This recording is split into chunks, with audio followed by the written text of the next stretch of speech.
Hello there, welcome back. Oshinoko episode 2 today. It's actually been a long week leading up to this because that first episode was like such a cultural statement for the anime community. Like that first episode has made an impact, and rightly so. I mean, Oshinoko, I knew that Oshinoko would be well regarded when the anime was made. I knew that it would be. But it was treated with so much love, and people are reacting to it really well. And you know why? Not only because the first episode was like done really well, but also because they made that decision to make it like 80 minutes so that you could get up to Ai's death. Because look, when I first read the start of Oshinoko, I remember thinking the first few chapters, I was like, I'm into this, I think, but it's super weird, and I can totally see how a lot of people would be like, yeah, this series isn't for me, like right away. And I think they knew that was gonna happen with episodes like 1 and 2 and maybe 3 if they didn't get to the bit where you start to see like how this series is going dark. You know, this series is getting into really interesting places. You have to get past all the, okay, he was reincarnated as a baby and he's living as a baby and he's the child of an idol that he used to admire. You have to get past that part of the concept and get to the part where it's like, no, but this is about the darkness of the industry, of the entertainment industry. This is about, this is about a lot of stuff. You're gonna see what it's about. So I'm also gonna see what it's about because I'm so excited to see this stuff. And honestly, I don't remember what will happen next. I don't remember what happens for a while now. So I'm just excited to jump into this, see some of these performances. I don't think we've seen the proper OP yet either, so we're probably going to see that in this episode too.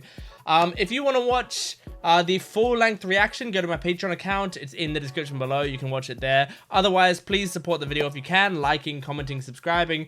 With this series, there's a lot of interesting stuff to comment on, so comment down below and tell me your opinions on stuff, because I'm not worried about... This is one series that I'm not worried about you guys spoiling me, because you can't spoil me. Still, don't talk about spoilers for the future, because there are other people in these comments that haven't seen the series, so please be respectful of that. But otherwise, I'd love to read your comments, so leave them down below. Let's jump into episode 2 of this wonderful show, Oshinoko. Here we go. Oh, we're getting the OP right away. Certain large-scale idol groups audition for additional members. Number of applicants, 136,114. First screening, written application. 1,288 bars. Interview. Aww. I almost called her Aqua. Ruby is going for the interviews. It's great.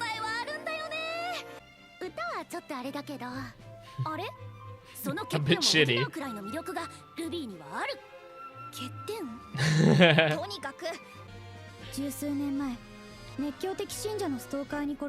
10 years ago, okay.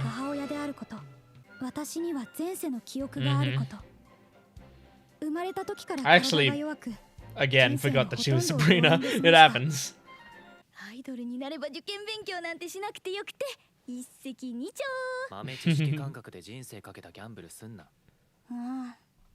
I like her expressions.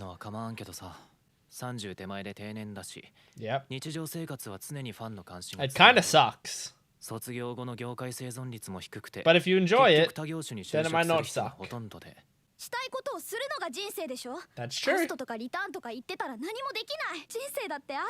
Oh,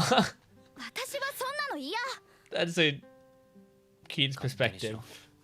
Like, she wasn't able to do what she wanted to do before, so she doesn't really give a fuck if it's a smart thing to do or not.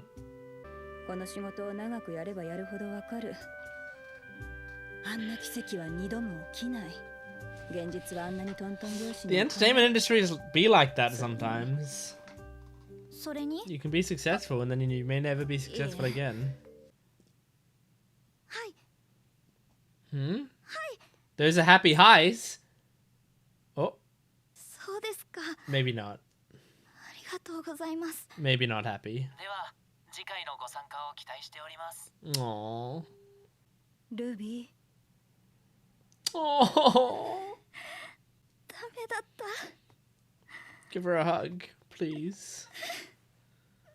Oh, 実はそういうものよ。みんな愛みたいに行くわけじゃない。 I like that she's being like a mother to Ruby, though. That's so ありがとう cute. 監督。 He still calls him director after all these years. 双子の妹も騙せるんだから、本物の担当者から電話かかってきたらどうする？ Right. 携帯から担当者に辞退のショートメッセージを送ってあるし、番号も着信拒否 Oh 設 my 定していた。 god. That's 俺には fucked. 分からねルビーをアイドルにはさせない。 No. 愛と同じ鉄を踏ませない。 My god, look at those eyes. They're going past his eyelids. このシスコンが。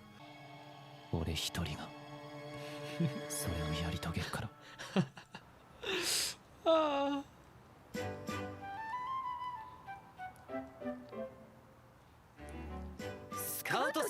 Look at Ruby so bright and hopeful and Aqua is so down. これ娘だからこそルビーの気持ちは止められない。 Aww. 顔立ちもどんどん愛に似てきてる。残念ながら資質もある。 She doesn't have the intensely こ purple うな hair ってい though. たのよ。何する気？ Ah, look, it's that like billboard that Japan has. こんにちは。 That's like a 3D billboard thing. It's like a hologram type ちょっといいかな。 thing. スカウトさん若いし、タチの悪い勧誘かと思って。 Fair enough. たちの悪い悪夢だわ。はい。うちはそこよりいい条件を出したいと思う。今どういう感じの条件で働いてるの？ You're just lying to this ライ girl? ブ全部出る前提での最低保証給がちょっとと、そこから衣装代とかもろもろ引かれていって、 This is really interesting. 移動費とかメイク代とかも自腹だから。 Pay for your own transport and 月収10万 makeup? いかない God, こ that とがほとんど sucks. かな。なんでかって言ったらその子、運営と付き合ってるみたいな。 Damn, she's spilling the beans. 歌がうまいわけでも、私は真面目にやってるのに、運営がしっかりしてないから跳ねないんだよ。 Damn, this girl is opening her heart to them. いちごプロに移籍できるなら私は。 Sorry, bye. I got all the info I wanted out of you. 近い。ルビーを入れるわけにはいかない。じゃあどうするの？やりようはいくらでもあるよ。探偵雇ってネットにばらまいて。 My gosh, man. 冗談じゃないけど。うちはアイドルもうやってないの知ってるでしょ。それに仲間を悪く言う子を Yeah, 雇うつもり that's what I was thinking. She kind of failed that interview as soon as she started talking shit about everyone she's ever worked with.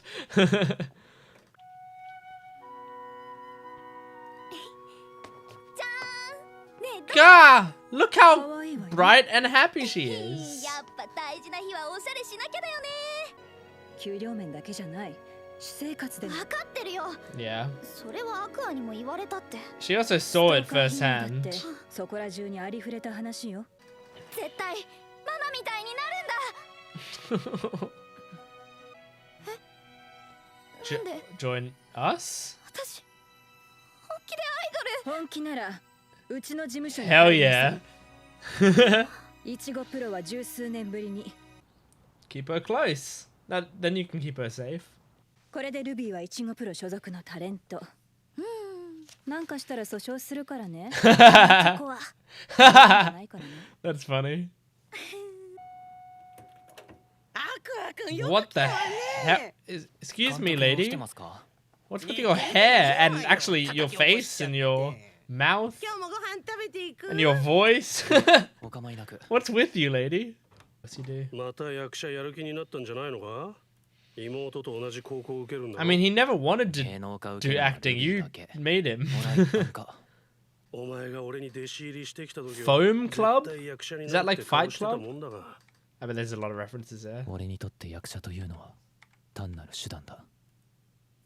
愛を知りああ合った男。 Don't show that 俺の父 again. 親を見つけ出して頑張ってるが売れない役者っていう世の中に腐るほどいる人間の一人でしかなかった。 Man, 俺は愛みたい let な other people tell you that, Aqua. 分不相応な目標は持 Don't つべ just き tell yourself that. 大学生になってからでもまだ早いぞ。 That's true. You're also very young. 宝くじだって買わなきゃあかん。し、ご Oh 飯 my できたわ god. よ。今いい話してんだから終わってやるな。そんなこと言われたってわからないわよ。こんな待ってたら味噌汁冷めちゃうでしょ。もうこんなに散らかして。 Oh my god, this is such a mum thing to do.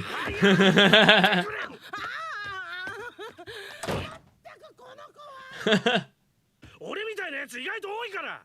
クリエイターあるあるだから。だけど俺は愛みたいには。あいあいあいあい、うるせえな、お猿さんかよ。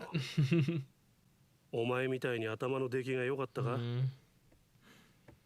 Yeah, you're kind of like 一度や二度の挫折でひよってんじゃねえ。 looking up to I too much almost.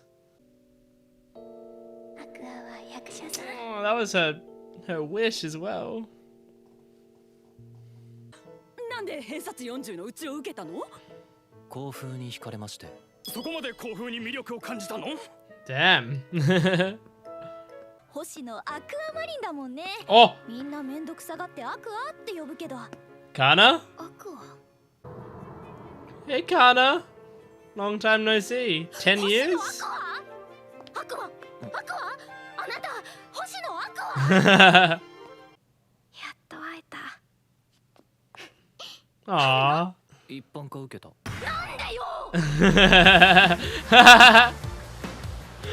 Oh my god. Wow, they ended there? Okay, ED.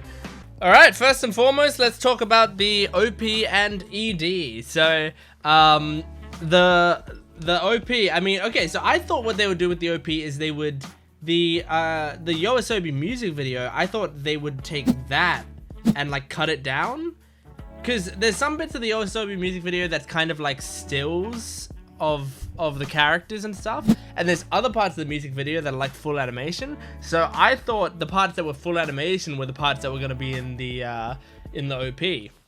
And my other reasoning for thinking that was that I'm pretty sure the Yoasobi music video for Monster is the same as the Beastars OP, except just an extended version. So I thought they did the same thing with Oshinoko, but no, it was like there was new visuals and stuff for it. So very cool.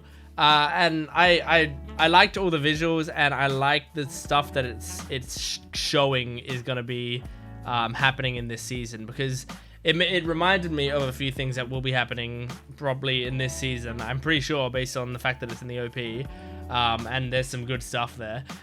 So yeah, it makes me very, very excited to see how this all goes. And the ED is very nice as well. I feel like they both match the tone of the series really, really well. Like they're like catchy and cool and kind of really sad underneath. And I've seen all the lyrics to the OP. I haven't, obviously, this is the first time I'm hearing the ED song, but I'd be curious to see what the lyrics are to the ED, and if they relate directly to the series like the OP does, or if they're just a sort of vague enough song but that kind of matches it. I don't know, but wow, very, very cool. And I liked that, especially in the ED, I liked that scene with just Aqua just sitting against the backdrop, like the green screen of all these, you know, terrible memories and stuff. I mean, it's really showing how much Aqua's being just pushed down by these memories. So yeah, that's the OP and ED. Now, you want to know what I wrote down about the episode?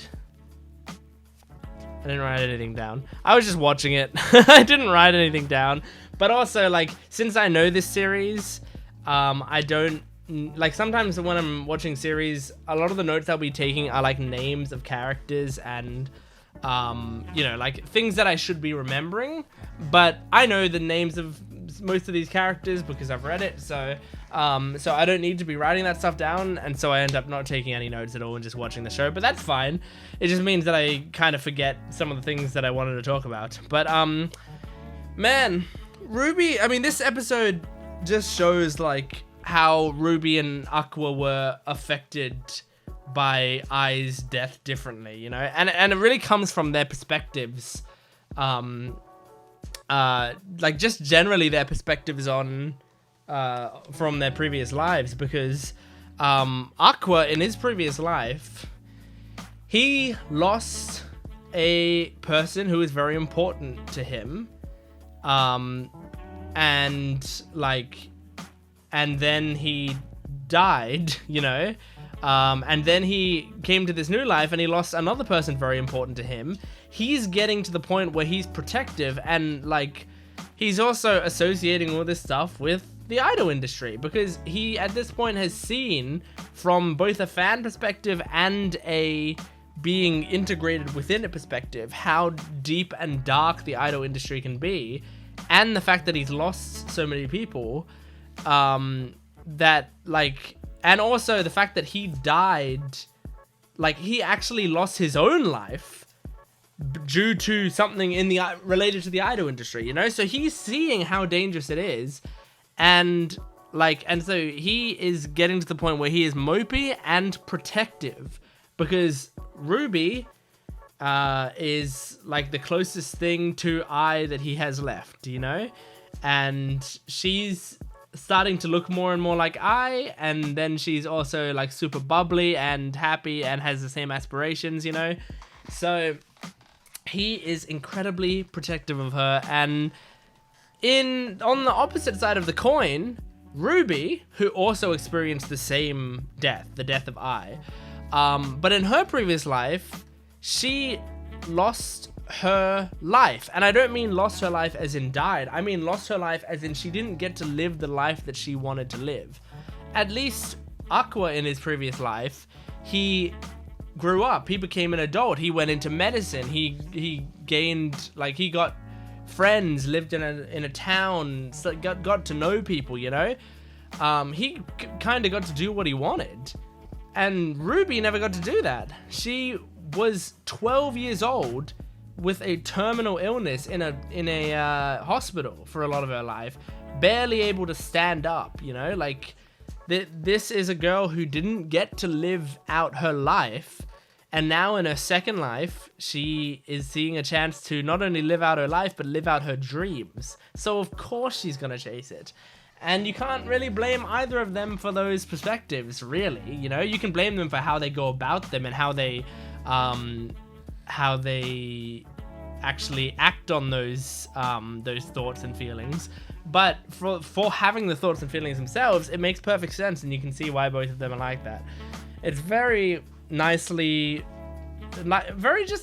thought about, you know, like, it's very detailed character work that just feels right. And that's why I've always loved Aka Akasaka's stuff, because he tends to really think about his characters and how everything impacts each of the characters and what their motivations are and such. It's really great. I like seeing Aqua and the directors sort of rapport with one another. I like that the director is kind of like, I really appreciate that he's not anyone really special, you know. Like, he is an alright director from what we've seen, but he's not an amazing director. He's kind of just a random director of a TV show that Aqua happened to be on the set of. And then when he was invited to a new set, the director admitted himself, like, I'm a B-tier director directing a B-tier movie. Like, this is a random horror movie, you know? Like, yeah, it might do well, and we got hoshino, so it's probably going to get some eyes to it, but when it comes down to it, I'm not really making art here. I'm making just a film, and we're doing the best we can with this film. So I appreciate that. And then we see now, you know, he's in his 40s and he's living with his parents, and I mean, he's also relying a lot on basically a teen to do some of his work and stuff. So you can see he's not a super special guy, but they have this developing relationship because he kind of he gives a realistic depiction of what entertainment is. He gives his opinions. He doesn't ever talk down to Ruby, which I think is the most important thing with their relationship, you know, because he literally was speaking to him as if he was an adult when he was like 6 years old, you know. So now when he's a teenager, it's like he's just speaking to him like an old friend, which I really appreciate that stuff. I also really like, it's funny that I said I don't need to write down names, but I can't remember the manager's name. But I really like the manager and how she is, you know, is like, she's not like a doting, loving mother, but she's a mother figure for them, and it's very sweet that she's there for them, and she's trying to give them both what they want, and respect both of their wishes, and help them out, and it's just so cute. And I love that scene where, I mean, I don't love it in hindsight because it's very sad, but I love that scene where Ruby gets the rejection call and she comes up behind her and hugs her. Now, whispering in her ear, that's reality, isn't a great thing to say in that moment. Like, I kind of hate when, you know, when it's decided to make it like a teaching, like when someone decides to make it a teaching moment for you instead of, I don't know, empathizing with you fully. But it was still nice that she like came and gave her a hug and, like, you know, let her tears out. So yeah, I really appreciated that, and I love this show. I mean, this episode, I wonder how most people are going to look at this episode, because this is a transitional episode, and this is an episode like setting the tone of, like, you know, this is the everyday life now. The first episode had a lot of establishing the concepts, establishing the themes, the characters, and then some shocks and some twists and stuff. But that was an 80-minute episode. So now we're seeing what a 20-minute episode of Oshinoko is going to look like.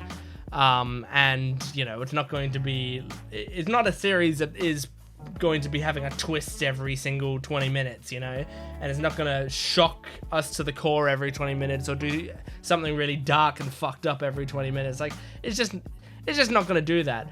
But what it does do is tells a really interesting story, I think, that gets in depth about the entertainment industry as a whole, and gives some great perspectives, and keeps consistent, interesting characters that continue to grow and change as the series goes on.